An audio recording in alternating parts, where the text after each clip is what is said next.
3:17 a.m. Strait of Hormuz. Complete darkness. In this scenario, the Iranian Revolutionary Guard Corps Navy had spent 2 years building something they believed was untouchable.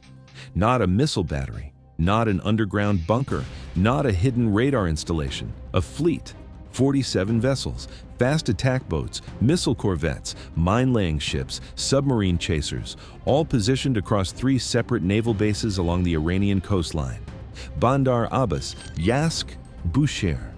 A distributed fleet architecture specifically designed to survive American airstrikes by spreading its assets across 1,400 kilometers of coastline. Total investment, $8 billion. Built over a decade, the most capable Iranian naval force ever assembled. And at 3:17 a.m., in this simulation, the U.S. Navy did something that made every single dollar of that investment completely irrelevant. Not with a carrier strike group, not with a battalion of Marines, not with a billion-dollar weapon system, with information. 840,000 barrels of oil flow through the Strait of Hormuz every single hour. Iran's $8 billion fleet existed for one purpose: to threaten that flow. To hold the global economy hostage from 3 naval bases spread across the Persian Gulf coastline.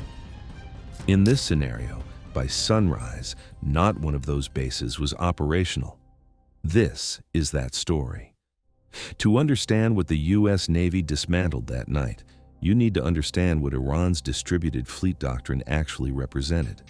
For 2 decades, the IRGC Navy had studied every American naval operation in the Persian Gulf. On every carrier strike, every destroyer patrol, every freedom of navigation transit, and they had identified one fundamental weakness in American naval power projection: concentration. American naval power is concentrated in carrier strike groups, powerful, lethal, but finite. One carrier strike group can project enormous force, but it cannot be everywhere simultaneously. And in the confined waters of the Persian Gulf, where Iran controls 1,400 kilometers of coastline, being everywhere simultaneously is exactly what matters. Iran's solution was distribution. Spread 47 vessels across 3 bases 800 kilometers apart. Force the U.S. Navy to divide its attention, create a 3-front problem from a 1-front force. It was a genuinely sophisticated doctrine, built around one assumption: that the U.S. Navy would fight the fleet it could see. In this scenario, the U.S. Navy never fought the fleet at all. It simply made the fleet unable to fight. Here is what made Iran's $8 billion investment collapse in a single night. The operation that dismantled Iran's distributed fleet did not begin at 3:17 a.m. It began 11 weeks earlier. In this scenario, a combination of satellite surveillance, signals intelligence, submarine acoustic monitoring, and human intelligence had been building a complete picture of Iran's naval architecture for nearly 3 months. Not just the location of every vessel, the maintenance schedules, the fuel resupply patterns, the communication protocols between the 3 bases, the specific berthing positions of every significant vessel in the fleet. Shiraz, by the time the operation activated, U.S. Naval Command knew more about Iran's $8 billion fleet than most Iranian naval officers did. The weapon that turned that intelligence into operational reality was not a missile. It was the EA-18G Growler.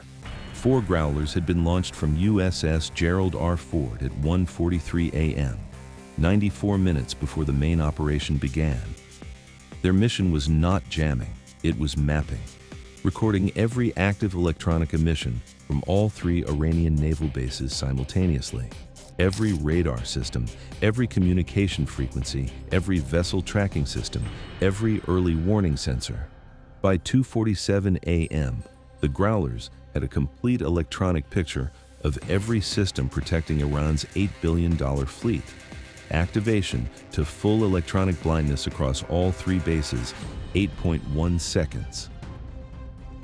And while the Growlers mapped from above, USS Indiana and USS Connecticut had been positioned beneath the Persian Gulf for 17 hours, silent, tracking every Iranian vessel movement, every submarine departure, every mine-laying operation. The fleet Iran had spent 2 years positioning had been under complete American surveillance for 11 weeks. 3:17 a.m. EA-18G Growlers activate full-spectrum jamming across all 3 Iranian naval bases simultaneously: Bandar Abbas, Jaskh-Nativ, Bushehr. In 8.1 seconds, every radar system protecting Iran's fleet goes dark. Every early warning sensor blind, every vessel tracking system severed, 3 bases, 1,400 kilometers of coastline, all electronically blind at the same moment. 3:18 a.m. USS Gerald R. Ford launches first strike wave. 16F/A 18 Super Hornets. Armed with AGM-84 Harpoon anti-ship missiles and AGM-154 JSOW glide bombs. Targeting package preloaded from 11 weeks of surveillance data. Every significant vessel in Iran's fleet already has a specific weapon assigned to it. 3:19 a.m. P-8A. Poseidon transmits real-time updates via Link 16.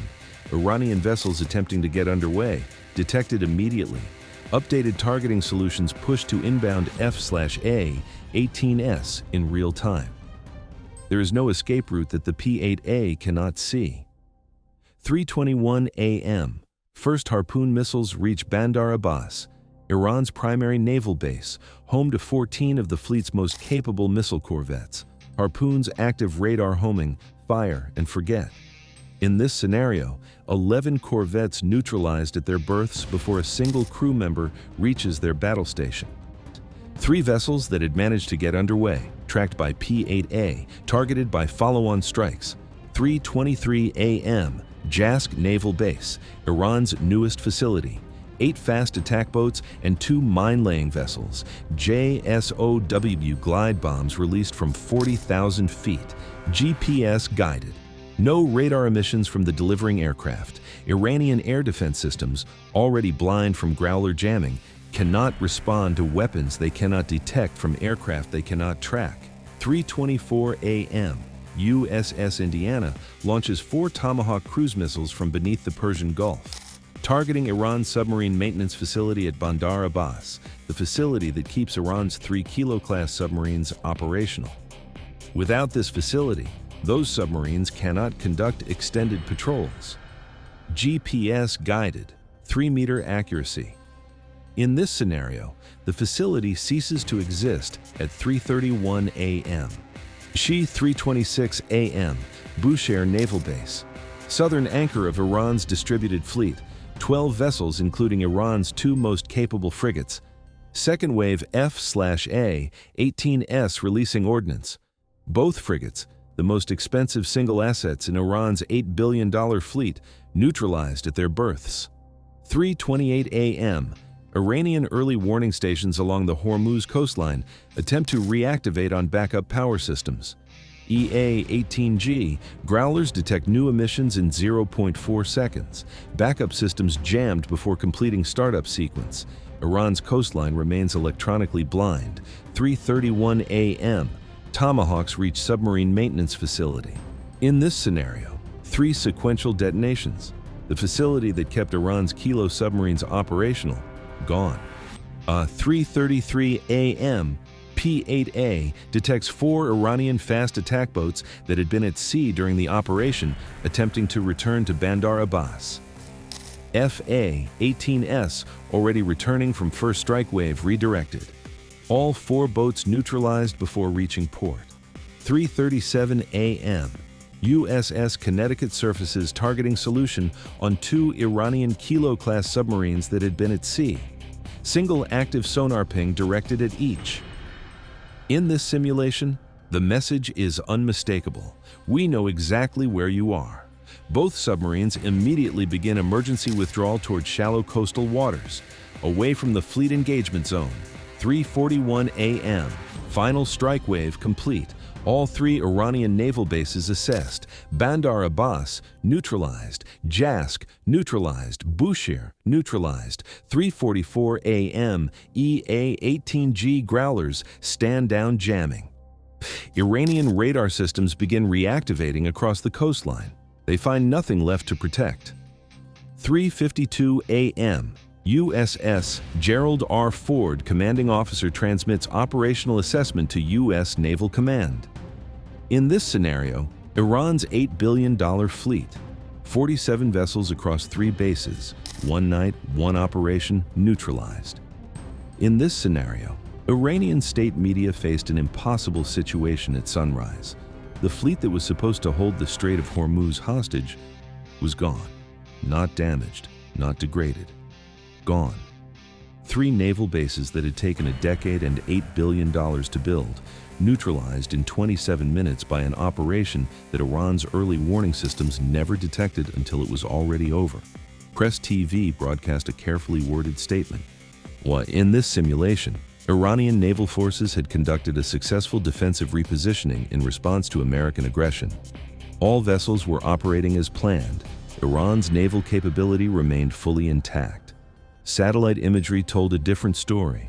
Bandar Abbas, 11 corvettes photographed at their berths, all showing thermal signatures consistent with catastrophic internal damage. The submarine maintenance facility, a smoking crater. Jask, 8 fast attack boats neutralized at their moorings. Bushehr, both frigates photographed listing heavily. And the Strait of Hormuz, in this scenario, remained fully open, 840,000 barrels per hour, flowing without interruption. Because the fleet that was supposed to threaten that flow no longer existed as an operational force. Here is what this scenario proved about modern naval warfare. Iran spent a decade and $8 billion building a distributed fleet doctrine specifically designed to survive American naval power. Spread assets across 3 bases. Create a 3-front problem. Force the U.S. Navy to divide its attention across 1,400 kilometers of coastline. It was a genuinely sophisticated response to a genuine strategic challenge. And it was made irrelevant by 11 weeks of surveillance and 27 minutes of precision strikes. Not because American weapons are more powerful than Iranian ships. A Harpoon missile does not care about doctrine. It cares about coordinates. And when you have spent 11 weeks building a complete picture of every vessel at every berth at every base, coordinates are not a problem. The distributed fleet doctrine failed because distribution only protects against an enemy that has to choose which base to strike.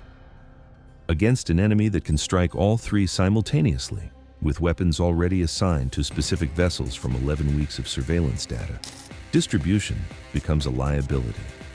Every vessel exactly where American intelligence expected it to be. Iran built a fleet to threaten the Strait of Hormuz. In this simulation, the U.S. Navy built an intelligence picture for 11 weeks, and then spent 27 minutes making that fleet a memory. The Strait of Hormuz is open, 840,000 barrels per hour, as it always has been, as it always will be. Here is my question to you. In this scenario, Iran spent a decade building a distributed fleet doctrine specifically designed to survive American strikes. The U.S. Navy neutralized all 3 bases in 27 minutes using 11 weeks of surveillance data. Do you think any naval doctrine can survive this kind of intelligence-first precision strike capability? Or has modern surveillance technology made traditional fleet doctrine permanently obsolete? Comment below. I read every single one. If this breakdown changed how you understand modern naval power, hit the like button and subscribe, because the next classified file is already being unlocked. Trust me, you will not want to miss it.